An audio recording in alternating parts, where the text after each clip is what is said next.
Hello friends, എല്ലാവർക്കും നമസ്കാരം. പത്തനംതിട്ട എന്ന് പറയുന്ന സീൻ്റെ ഏറ്റവും പുതിയ പ്രമേയൊക്കെ പുറത്തു വന്നിരിക്കണം. എന്തൊക്കെയാണ് ഈ പ്രമോ വീഡിയോ ഭാഗത്ത് നമുക്ക് കാണാൻ സാധിച്ചിരിക്കുന്നത്?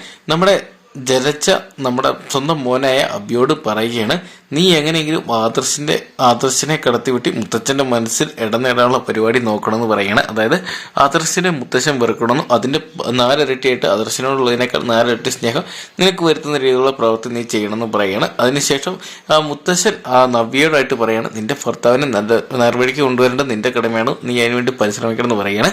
എന്തൊക്കെയാണ് ഓരോ തരത്തിലുള്ള ഉപദേശമാണ് ഇന്നത്തെ പ്രമേയക്കകത്ത് നമുക്ക് ഓരോരുത്തർക്കും കൊടുക്കുന്നതായിട്ട് കാണാൻ സാധിക്കുക. അതേസമയം ദേവയാനി സ്വന്തം മകന് കൊടുത്തിരിക്കുന്ന ഉപദേശം എന്തെന്ന് നോക്കുകയാണെങ്കിൽ, നീ അവളുടെ സാരിത്തുമ്പിൽ പോയി പെടരുതെന്നും, അതായത് നീ അവളെ തലയിൽ വെച്ചുകൊണ്ട് കടന്നു, പക്ഷെ നീ അവളുടെ സാരിത്തുമ്പിൽ അകപ്പെട്ട് പോകരുതെന്ന് ഒരു താക്കീതായിട്ട് ഇപ്പോൾ തന്നെ ആദർശിനോട് പറഞ്ഞിരിക്കുകയാണ് ദേവയാനി. എന്തൊക്കെയാണ് ഓരോ രീതിയിലുള്ള ഓരോരുത്തരെ കുറിച്ചുള്ള ഓരോരുത്തരുടെ അഭിപ്രായങ്ങൾ തന്നെയാണ് ഇന്നത്തെ പ്രമോയ്ക്കകത്ത് നമുക്ക് കാണാൻ സാധിച്ചിരിക്കുന്നത്. എന്തൊക്കെയാണ് കണ്ടു തന്നെ അറിയണം.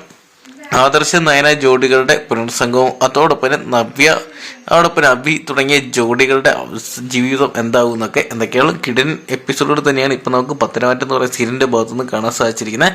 എന്തൊക്കെയാണ് വരുന്ന ദിവസങ്ങളിൽ ഇതുപോലത്തെ കിടൻ എപ്പിസോഡുകൾ തന്നെ കാണാൻ സാധിക്കും പ്രതീക്ഷിക്കുക. അപ്പോൾ വരുന്ന ദിവസങ്ങളിലെ പത്തനംതിട്ട എന്ന് പറയുന്ന സീരിയലിൻ്റെ എല്ലാവിധ എപ്പിസോഡ് റിവ്യൂസ് നിങ്ങൾക്ക് ആദ്യം തന്നെ അറിയാൻ വേണ്ടി ഇപ്പോൾ തന്നെ ചാനൽ സബ്സ്ക്രൈബ് ചെയ്ത് വെക്കുക.